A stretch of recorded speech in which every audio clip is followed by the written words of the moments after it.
Hello, and welcome to the Bit of a Tangent podcast, where we bring you mind-bending ideas from science, philosophy, artificial intelligence, medicine, and more. I'm Jared, a medical student and aspiring Bayesian thinker, and as always, I'll be joined by my co-host, Gianluca, the man who composed our fantastic intro music while holding down a full-time job as a data scientist, no less.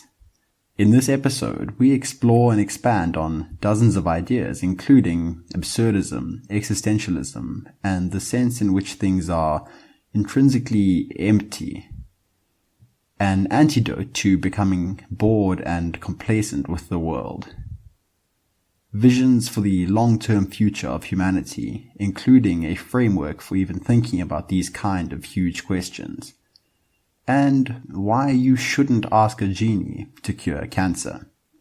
We had a great time recording this one, and there's still so much more each of us could say on many of these ideas. We hope you enjoy this meandering journey. You can find links to all of the books and other content mentioned in this episode in the show notes, where we also occasionally add some bonus content related to the show. And so, without further ado, here's the episode of Bit of a Tangent.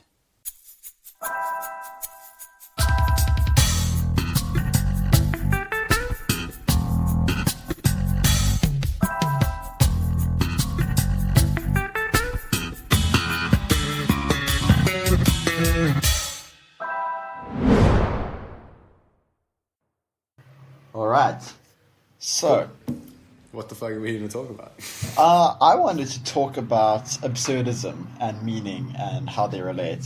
Cool. The reason I thought about this was because I guess we should maybe introduce some of the concepts here, but I know that previously in your life you've delved into existentialism and how that relates to things we've spoken about before on this podcast, which is our own personal journey down the road of losing the sense that the world is sunshine and butterflies and meaning that's just given by some nice higher power. So I thought it might be interesting to delve into existentialism first, and then we can touch on absurdism and your thoughts on that as well.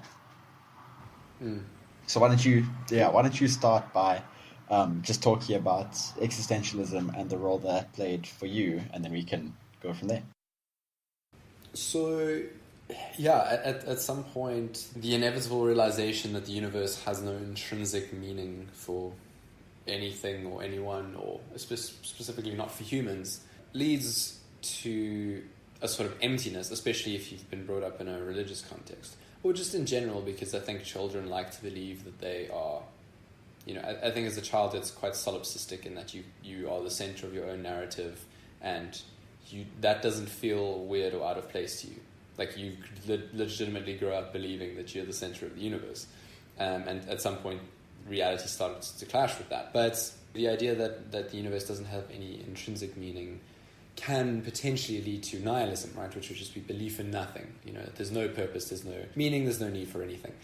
And that's kind of a bit of a futile philosophy, not in terms of I'm saying like it's pointless and bad. What I mean is that it makes you face the futility of existence. What something like existentialism tries to do, as far as I'm aware, or as far as I understand it, is to go, okay, look, well, the universe has no intrinsic meaning, but instead of being nihilists and therefore just believing in nothing, let's go and rather create our own meaning, right? So our existence brings the meaning, and so we choose the meaning, and so it can mean whatever we want it to mean. And my sort of first foray into this was many years ago now.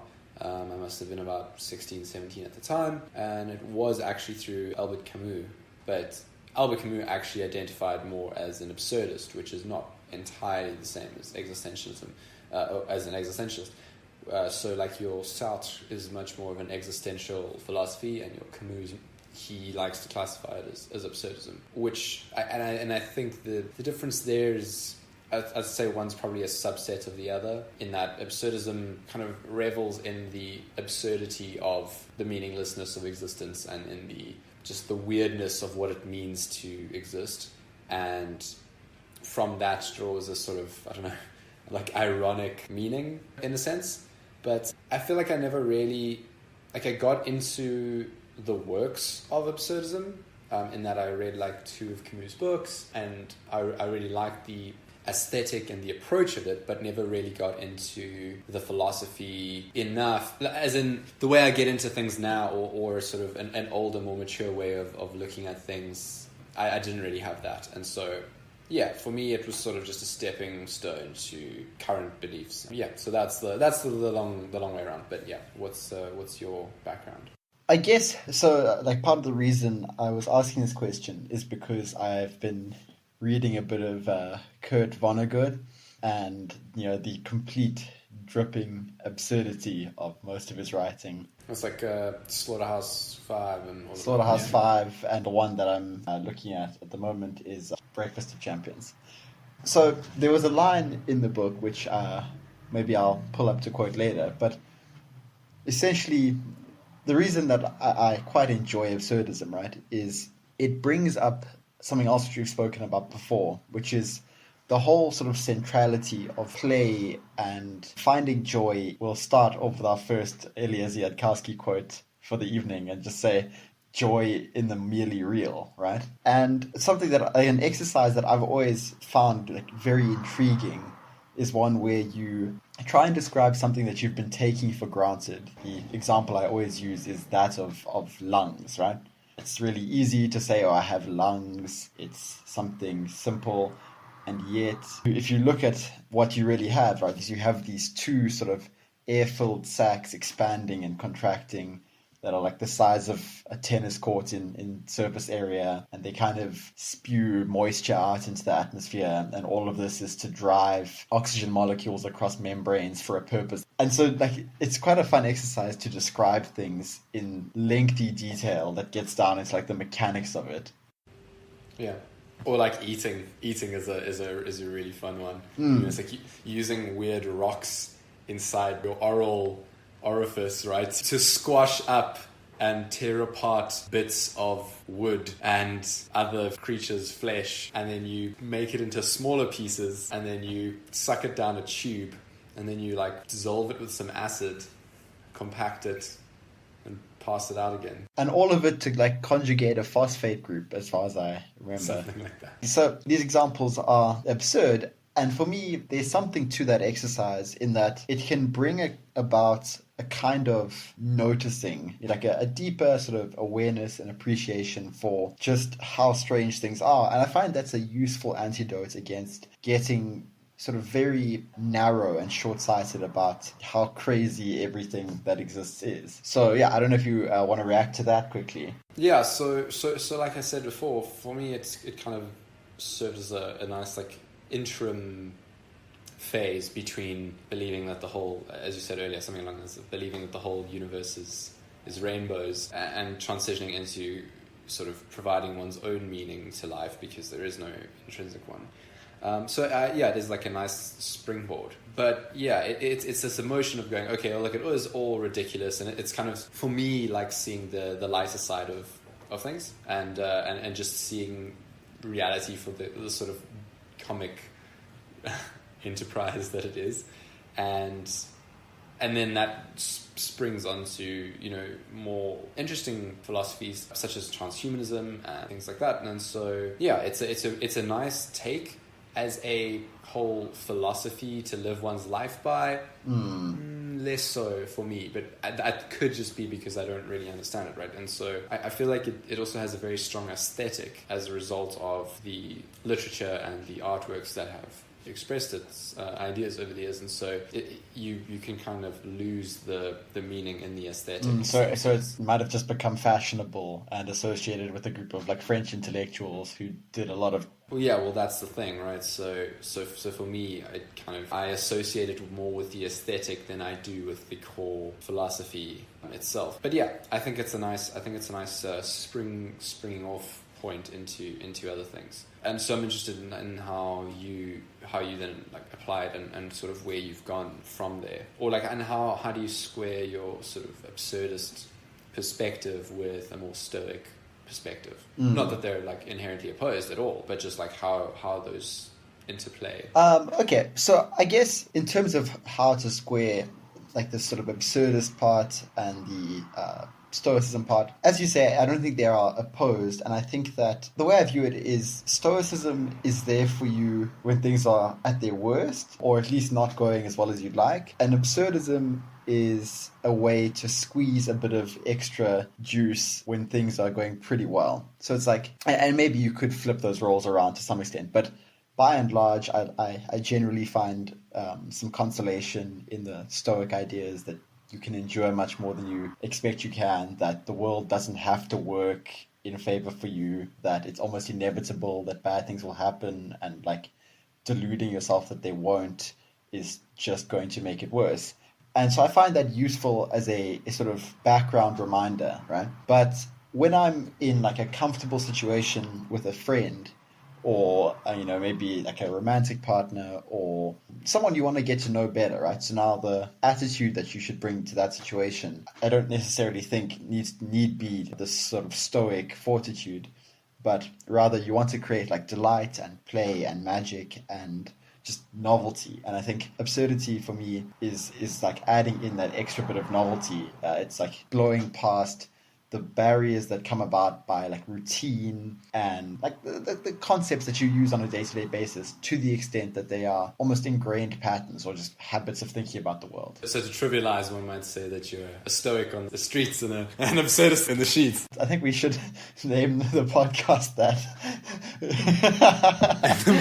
But yeah, okay, yeah, I see what you're saying. So yeah, the stoicism is utilized best almost notably when things are really dire as a way to get through, whereas the absurdism is a way to not become sort of depressed by the pretty good parts of life, right? Because clearly just having things is not enough, right? Like you could have all the material things and still be miserable, and so the absurdism is quite useful in that perspective, So like your sort of depressed movie star can benefit most from it, whereas the real value of stoicism comes from things being rock bottom in life and or things being like pretty bad, but it's almost a comparison to how much worse it could be, and acknowledging that whatever it may be, good or bad, it will pass. So you're almost cherry picking the philosophies for certain parts of your life for where they hold the most value. It's an interesting approach. It's instrumental philosophy. Yeah. So there's actually a wonderful tie-in here that has arisen, as they just tend to. So as you said, right, you can view your foray into existentialism and some touch of absurdism as a jumping off point, right? We could call it the philosophical jumping off point. And the reason that this is linking up in my head is I spent a little bit of time this week trying to convince some people that we should really, really value the long-term future of humanity. Now, this was just a classic lunchtime argument, and I was trying to express that, like, of all the things we could value, like, moving forward and continuing was perhaps the most obvious one. And the reason I'm mentioning this, right, is because it links up with, I guess, what you could call vision. Having a vision for where you want the world to end up, right? Like you can think of all the set of bad things that could happen and the very narrow set of good outcomes, and steering humanity maybe towards that, or maybe not even on such a broad scale, right? And I'm going to close this off by mentioning something that I read today, which I thought was just a beautiful mathematical formalization of this, which bears repeating. And then I'm going to let you jump into your idea for vision. But I'm going to first explain why there's actually a mathematical reason to believe that vision is a good thing to have. So this comes from a set of lectures given by Richard Hamming. And these are... Oh, of Hamming codes. Okay. And they're recorded in a book called The Art of Doing Science and Engineering, right? And at the end of the first lecture, he recalls like the very well-known phenomenon in sort of computer science and like modeling of random walks, right? Classically the drunkard's walk, which, just to give some context, basically says that if you have a person who is sort of staggering and they have equal probability of moving sort of left or right, after n steps, you would expect them to be the square root of n away from where they started. I've said that correctly, I think? Yeah, I believe that's right. And then Hamming basically goes on to show in this lecture that if, however, in his lecture, he posits if there was a beautiful woman, but maybe we'll update this and just say a wonderful person on his left side, right? you'd expect him to significantly deviate towards one way or another. And he goes about this proof and shows that even if you don't know exactly where it is you're heading, as long as you have something you're aiming for, the agent after n steps ends up on average n steps away.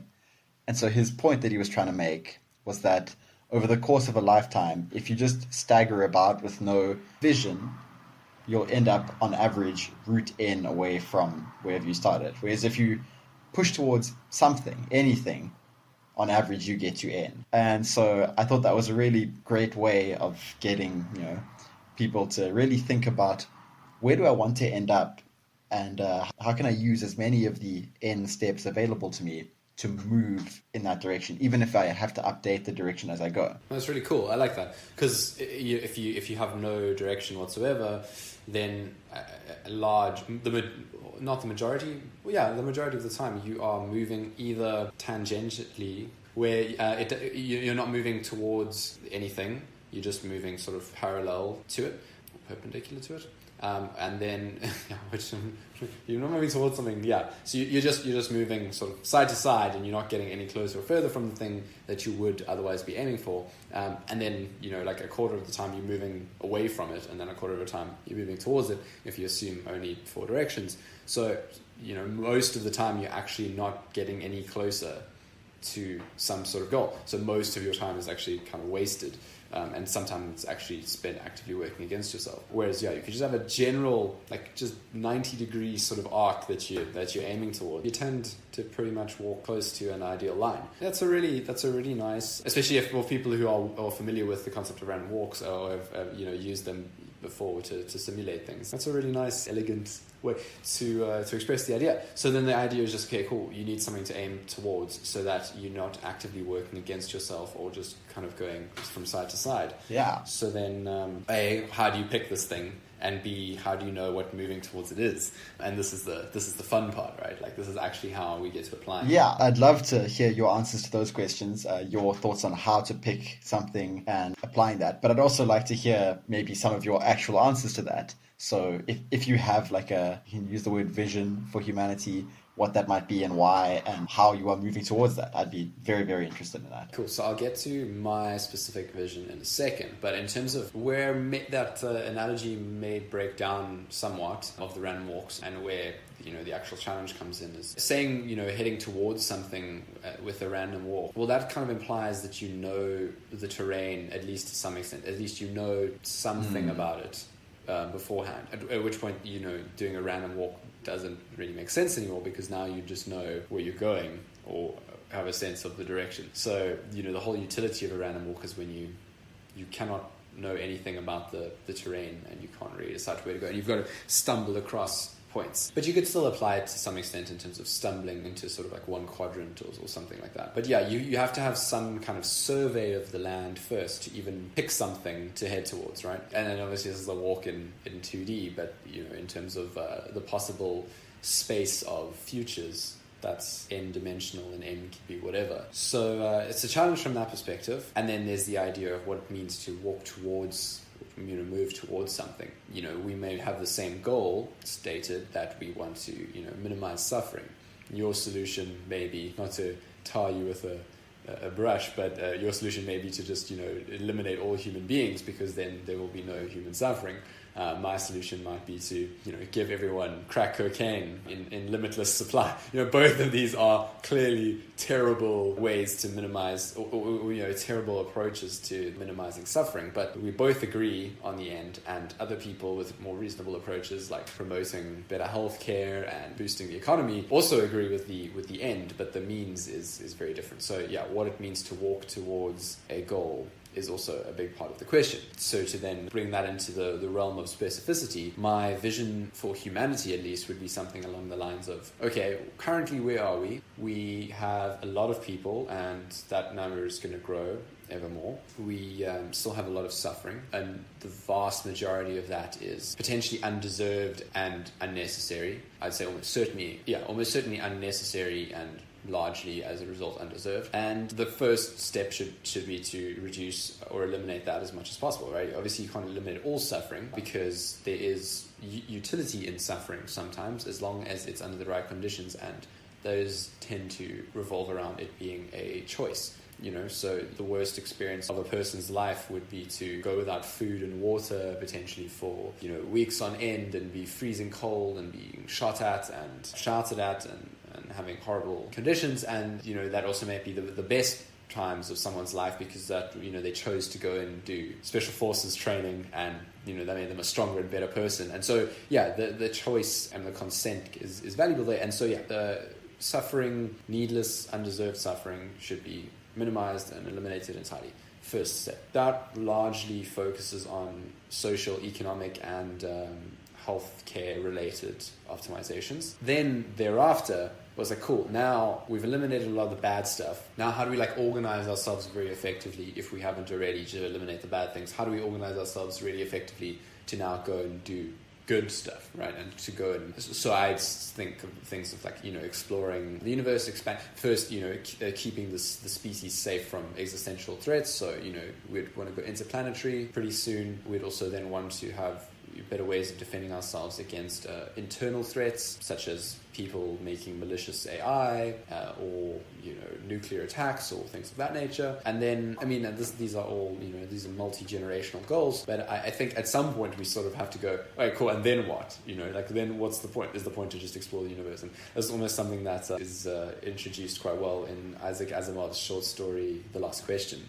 That's a fantastic story. Yeah, so if you're planning on reading that and you're listening to this and you want to avoid spoilers, even though the research suggests that spoilers don't actually really spoil things at all, then block your ears for the next 10 seconds. But the idea of it being that humans are trying to essentially fight against entropy after some point, and so we can explore the universe all we want, but ultimately the entropy will get us, and that finishes us all off. Coming back to the spoilers thing, there was a study that found that knowing spoilers to a film it was that they did in the study actually had a positive effect on people's perceived enjoyment of the thing. So, your sort of classic thing would be let's say someone spoiled the Darth Vader, Luke Skywalker moment in The Empire Strikes Back. That's at the time was a big plot twist. But a lot of people thereafter sort of knew about that going into Star Wars, and that didn't spoil their enjoyment. And so, the study found that people having things spoiled for them actually didn't decrease, but actually increased their enjoyment. But it's an interesting thing. And it's kind of why when you study the classics, we know how Romeo and Juliet ends before we read it. We know how Hamlet ends before we read it, at least in a macro sense.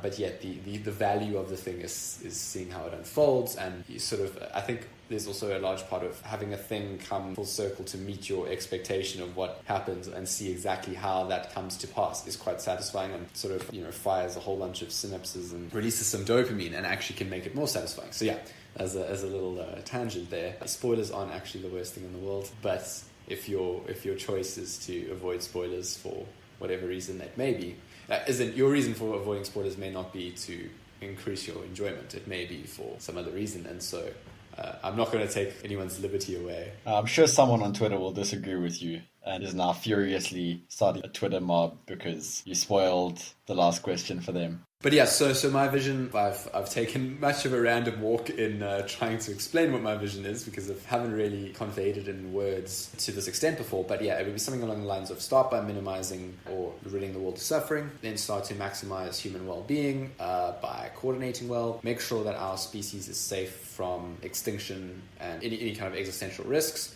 internal and external, and then while we do all of that, plot a trajectory for what we are going to care about as a species and what we're going to pursue if we do make it through eliminating sort of all the negatives and installing the base sort of positives. As in, then now there's no meaning, but now all the obvious low-hanging fruit of meaning is gone, what are we going to do? And I think that might actually be a challenge down the line, but it's far down the line. So I want to know from you, because, so let me just say, so how would you respond to someone who raises the objection that if we remove the suffering in the world, we're somehow removing our own humanity? I was having a similar discussion the other day, and the main objection that the person I was talking to raised was that if we make this sort of techno-utopia that I was trying to get across, we would somehow find people being listless and bored and devoid of all the challenges which make life quote-unquote meaningful. So how would you respond to that? I see where that viewpoint comes from. I think there may still be something to it. However, at the level it was presented by this person you're speaking to, you can dismiss it pretty easily by going, okay, cool, we'll look at what humans do, right? If you start removing challenges from people's lives, they will start creating new ones. If you put a teenager in a room and give them all the resources they need in terms of food and sleep and Kleenex, they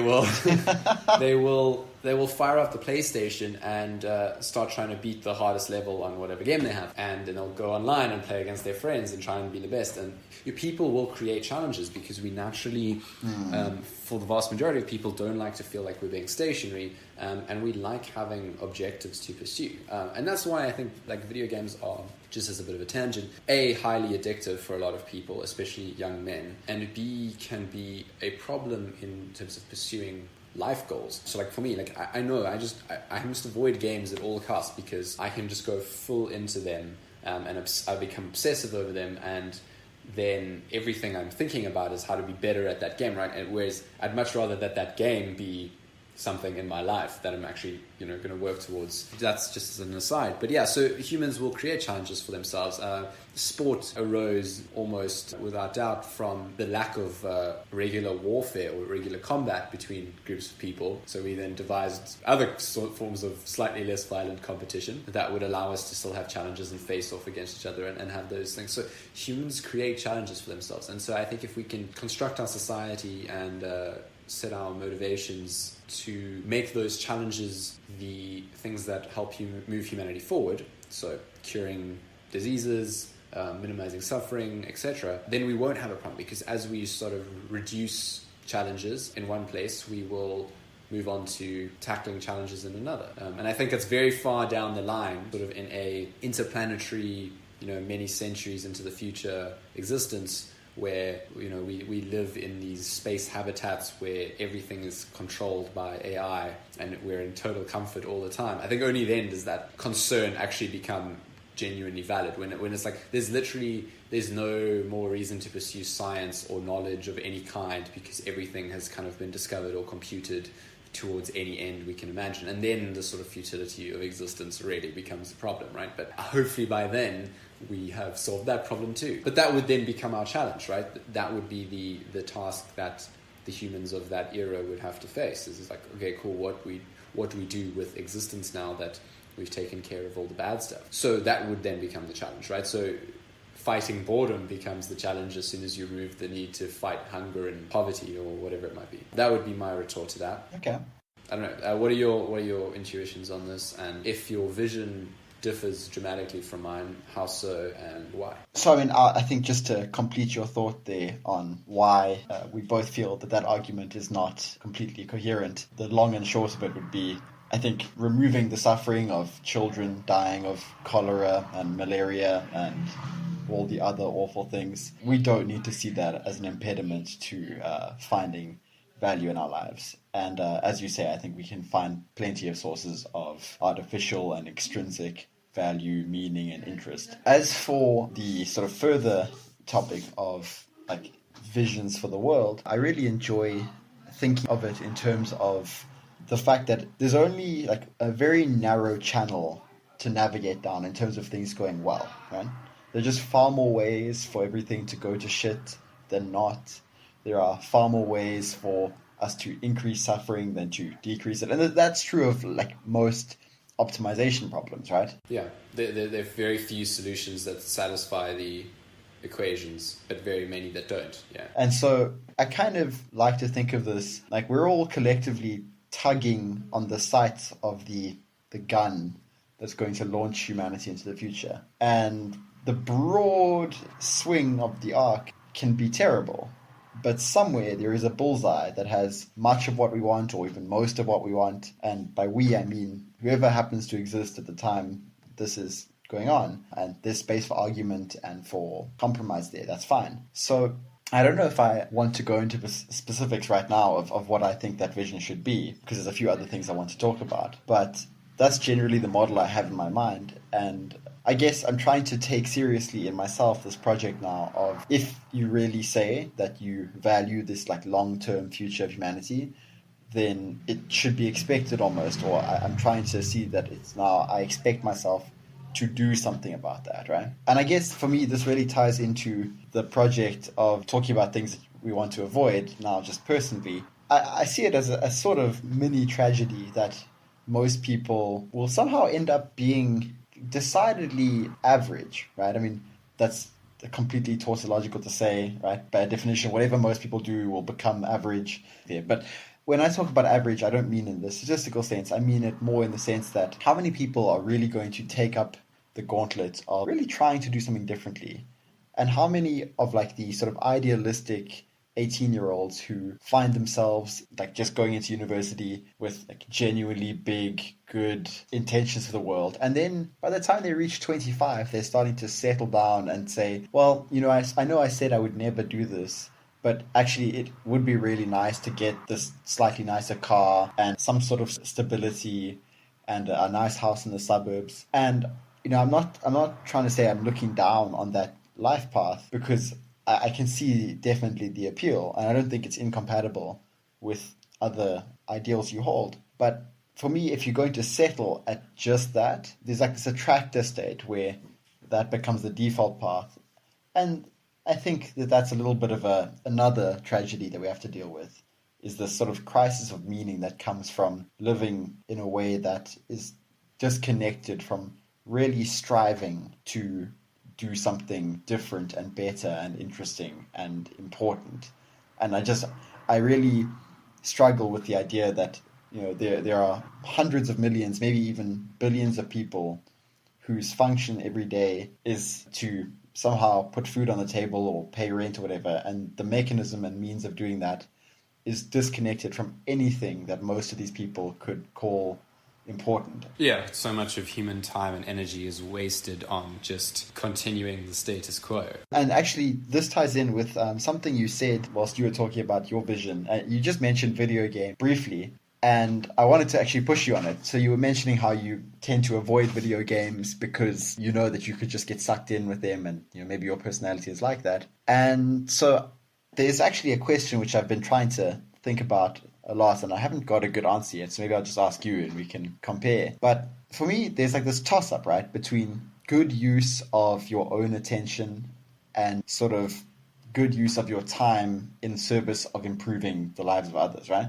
Now, I don't think that those are completely mutually exclusive. I think you could get very involved and attentive to charity work. But on some level, this might be informed by my sort of ideas about the general correctness of some of the main ideas of Buddhism, even if we discount their like very metaphysical beliefs. But the idea is that at the end of the day, things are mostly what you make of them, that thoughts are insubstantial, that it's possible to experience extreme contentment in any situation. And all of that for me boils down to the correct uses of attention. And so for me, there's this trade-off, or at least I feel it as if it is this trade-off, between creating the kind of life where my attention subjectively feels like it's being used well, versus I think a life which might have a little bit less of that subjective feeling of a good use of attention, but is probably more productive. And for me, it honestly feels like this question of asking, to what extent can we be selfish in the use of our attention? So I don't know if you want to react to that on any sort of gut level. Yeah, coming back to uses of one's attention, yeah, there might be things that are, you know, a good, you know, in the utility calculation, good uses of one's attention in terms of one's own life, and then good uses of attention in terms of as a part of something greater than one. So, like, as an example of what I think you're trying to convey, and then you can check me on if this is wrong. So let's say a good use of my attention would be to watch the top 100 films of all time as ranked online, right? So that would be a good way to spend my time, in terms of it's better than spending my time watching 100 random, mostly mediocre or bad movies. So it would be better to spend my time watching a good movie than a bad one. However, both of those are bad ways to spend my time from the perspective of me working on some kind of research, right? Unless, of course, my research is for a film I'm going to direct, in which case watching the movies probably is a good way to spend my time. You know, like a Quentin Tarantino probably could be said to add net value to the world, and he spends like 95% of his waking life just watching films and TV shows, right? And then just combining all of that and synthesizing into new things, right? So it really depends on what sort of role you fulfill in that organism, right? And then there's good and better ways to spend those sort of attention points. And then there's, you know, in the more difficult sense, it's like, well, a good way to spend my attention would be, in my own life, might be, you know, to spend my time studying the things that will allow me to, you know, earn the most income, right? Or give me the best chances of being successful under whatever measure that might be. But one might go into like quantitative finance and spend a whole bunch of time researching novel ways of predicting fluctuations in stock markets and be able to make billions and billions, which is very good to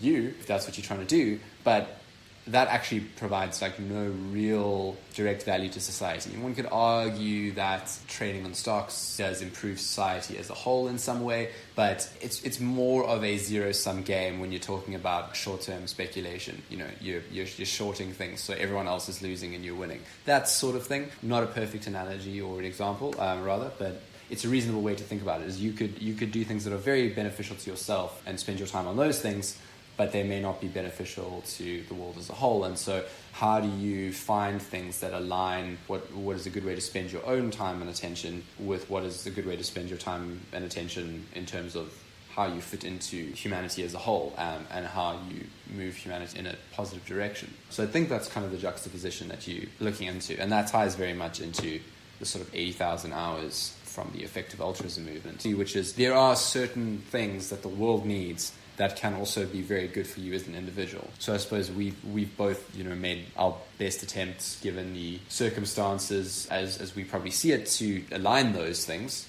And we have obviously different backgrounds, different skill sets, different cognitive and physical resources at our disposal, and those change the calculus of what's better to work on. But it is a difficult problem. How does the trade-off present itself to you, and sort of what things in a specific or non-specific sense go into that calculation for you, as where sort of the bite point is between how much you should spend your attention to serve yourself versus serving humanity. Because obviously if you never served yourself whatsoever, that would be a dangerous thing as well, right? If you spend 100% of your time working to, you know, solve the AI alignment problem, you would die within a few days from sleep deprivation, right? So that's obviously not very good to the overall outcome. So I want to make sure that I convey this properly, because otherwise I'm going to feel like I've not done a good job here. But it's not so much... I mean, there is always the trade-off between, you know, doing things for yourself, you know, taking an afternoon off to watch a movie or hang out with a friend versus, you know, your work, whatever that might be. And I know of people who are very extreme and say that if it's not your work, if you're not doing something all the time that advances your goals, you're wasting that time. I personally don't find that argument very compelling, but there's another sense in which I was asking the question, and I'm going to try and explain my intuitions behind it, and then actually be very interested to hear you react to that. So in some sense, right, if we take a very sort of Buddhist or even just pure mindfulness based approach here, there's some extent to which I think you could say it is true that for a lot of the things which arise, right, and when I say arise, I mean things that you can be conscious of, we feel as if they are inherently good or bad, but at like a base level of reality, that distinction is not actually present, right? Now, this, first of all, starts to run aground with some of my other ethical intuitions, such as like human suffering is bad and should be minimized. But let's just create a little sub-universe here where we can talk about this without contravening that overarching idea. And what I mean is that on a personal level, I've sort of experienced and generally believe it to be true that almost anything that you can encounter as like a conscious being, it is possible to experience it in a way in which you do not suffer. Now I realize that, you know, if someone is going to listen to this and then be like, okay, if that's true, then stick some burning hot poker into your eye and see if you really don't believe in suffering. And so I would completely acknowledge that on a practical level, I don't think that I have in any way enough skill in, when I say skill, I just mean like true mindfulness to deal with that. But I mean, there are like very interesting stories of, very advanced meditators who, for example, they get their teeth extracted without anesthetic as a sort of test to see if really at a base level there was nothing intrinsically bad about pain, right? It was just another arising sensation. And I mean, the extreme case of this, of course, would be the Buddhist monks that end up burning themselves, right, in protest. Yeah, the self-immolation is that really famous, iconic photo with the monk in orange, engulfed in flame. But actually, I mentioned back in black and white photo, actually, if memory serves. But I think I may have seen a recolored version, yeah. So on some level, right, I kind of believe that to be true. And so I sometimes find myself, especially in situations where I'm maybe not enjoying myself, or, I don't feel like it's the best use of my attention, as in I'm maybe somewhere I don't want to be, or in a situation where I feel like, I wish I could be doing something else. And then finding myself asking, well, is that true? I mean, shouldn't I technically be able to find some sort of equanimity and even just intrinsic pleasure in being alive at all in this moment? And that kind of runs against my intuition of I shouldn't be wasting time. There are important problems that need solving. So I guess I've done a bit of a nebulous job of defining what I'm trying to talk about here. But it's generally that, right? It's this run-up between this intuition or this belief that things aren't intolerable, and that if you use your attention truly in what I would call almost like the wisest way, it seems like almost nothing is in principle something you wouldn't want to experience, versus there's like other sensation of like, well, I really would like to be working hard on these things which I know are going to move the needle towards a narrow band of possibilities we want to hit for like the rest of society going into the future. I'm going to throw out a concrete example or two and just tell me if I'm on the right track with what you're saying here. Let's say you're standing in a queue or a line somewhere waiting for something, buying groceries or waiting at a bank or something like that. Cool. The trade-off then inside you is like, okay, cool, do I pull out my phone and start reading articles that I've made a note to read for later that might help improve my understanding of a thing or whatever, and spend my time in the queue doing that? But at the same time, I'm like, oh, but look, I'm just bored because I'm in the queue, and actually the boredom's not that bad, and I could totally stand here in silence, in the queue without needing to entertain myself, and I could just survive that. It's not actually so bad.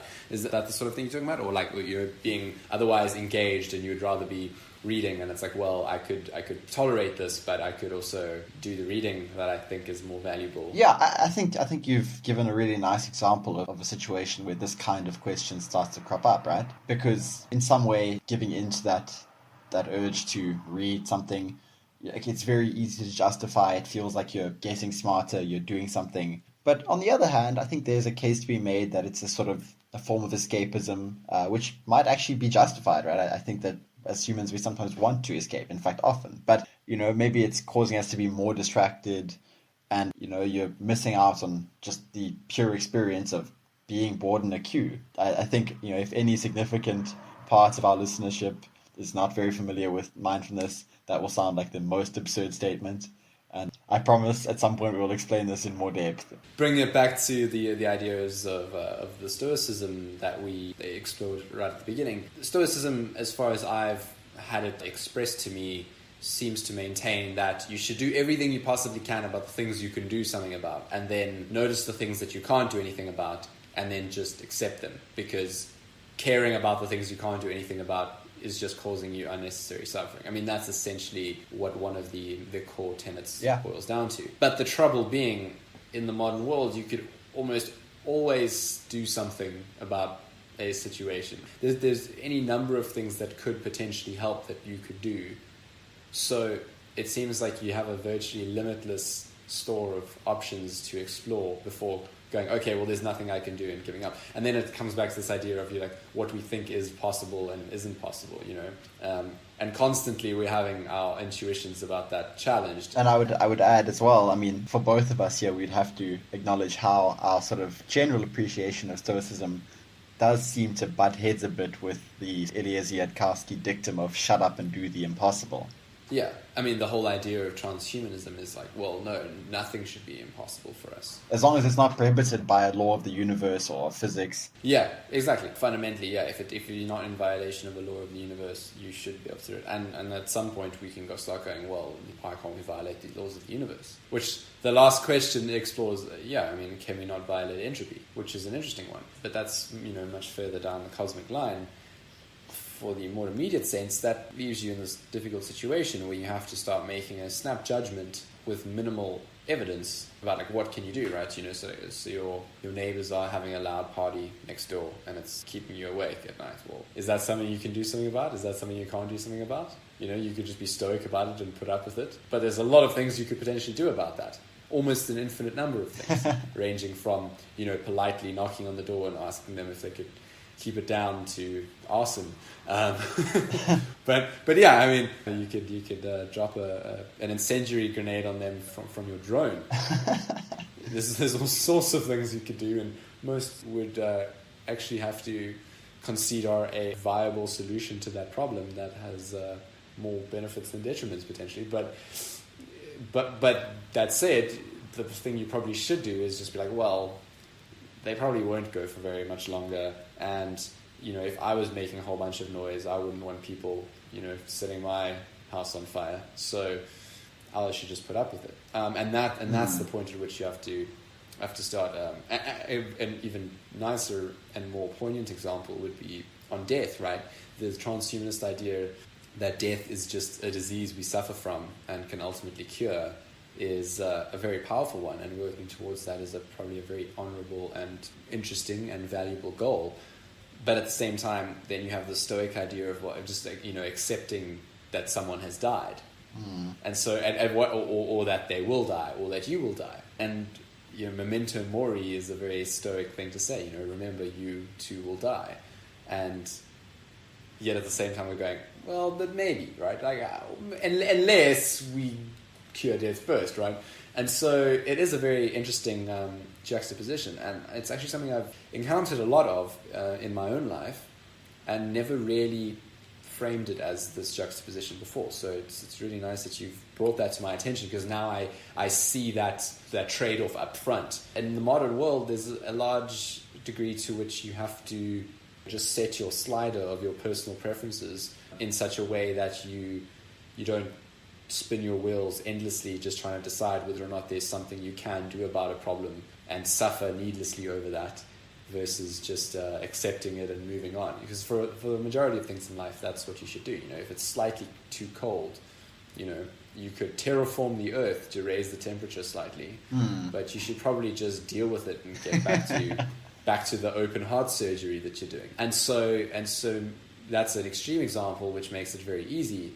But as you narrow things in towards the central sort of gray area, it becomes difficult to determine which to go with. Yeah. But now that I think I have that trade-off as a clear entity in my mind, it will probably allow me to notice quicker that it's that trade-off that I'm facing, and to hopefully make a decision faster, I would imagine. All right. So, Gianluca, I know that you have a dinner you want to get to, so I think we can start to bring things to a close here.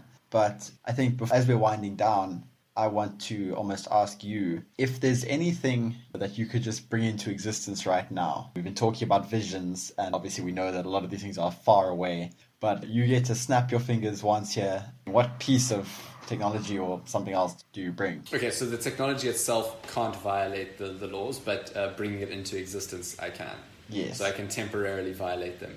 I have one wish from a genie. But basically, what I wish for has to adhere to the laws of physics. Man, he's giving me much warm-up to this one. That's a tough one. Or even, it can be either some instrumental thing towards your vision of the long-term future, or even something that's useful now, right? I mean, you could just wish malaria away. Yeah, I've hinted at this in a previous episode, but I'd say probably something along the lines of some fundamental piece of knowledge about computation that would allow us to much more efficiently solve computational problems or increase the efficiency of our algorithms. So for things like protein folding, which is an NP-hard problem, it's very hard to simulate. And if we could do that, even twice as well or 10 times as well, that would make huge impacts on our ability to simulate potential new life-saving drugs or to simulate possible gene therapies that would help us make huge inroads into disease there alone. Then you look at it would help us to do optimization problems of all kinds better, which would make global trade and transport more efficient, which would reduce CO2 emissions. So I think something along those lines would just pay back marginal returns that would compound and be very useful. If I could give it a little more thought, I might be able to come up with something a bit more specific that would be much more likely to fit within the laws of physics. So yeah, it would probably be something along those lines, because anything that is sort of conventionally what someone might wish for, like curing cancer, will seem woefully short-sighted if humanity does exist for millennia into the future. You know what I mean? It would seem as trivial as a caveman wishing that they could have a sharper piece of flint. So I'd want something that would lead into compound growth and would be beneficial into the future. I'm going to throw that one back at you because I'm hoping that you have some really elegant answer to this question that you've posed for me. I don't have one off the top of my head. I think if I can just apparate something into being, probably, I think, a provably friendly, control problem solved artificial general intelligence is probably the thing that we really, really need. It's the same idea as your submission there. It's the tool which solves all the other problems, or potentially could. Yeah, so my concern with that one is that could conceivably violate the laws of the universe. As in, we don't know if coordinated friendly AGI is actually possible yet. True. It may not be, right? Which is a very big problem, but also a good explanation of the Fermi paradox. For anyone who's not familiar, look it up. But yes, I think having friendly aligned AGI would certainly be that. Yeah, so something that is a tool to solving almost every other problem. Yeah, and would lead into a feedback loop that would accelerate us into the future. Yeah. All right. Awesome. Cool. We'll leave it there. It's been fun chatting. Yeah. Thanks for listening to the Bit of a Tangent podcast. If you enjoyed this episode, please get in touch with us and share your thoughts. You can email us at podtangent@gmail.com or connect with us on Twitter through the handle @podtangent. For more information about us, our backgrounds, and other projects we're involved in, visit our website at podtangent.com. There, you can also find show notes, which have links to all of the great content discussed in the episode. And, as mentioned in the intro, we occasionally add bonus content related to this episode, or just mention favorite books, organizations, and other great stuff we happen across. If you like the show, please consider rating and reviewing it on iTunes or whatever app you use to get your podcasts. This lets iTunes know that we're actually worth listening to. Lastly, if you know someone who you suspect might enjoy the kinds of things that we talk about here, consider sharing an episode with them. It makes a huge difference to us.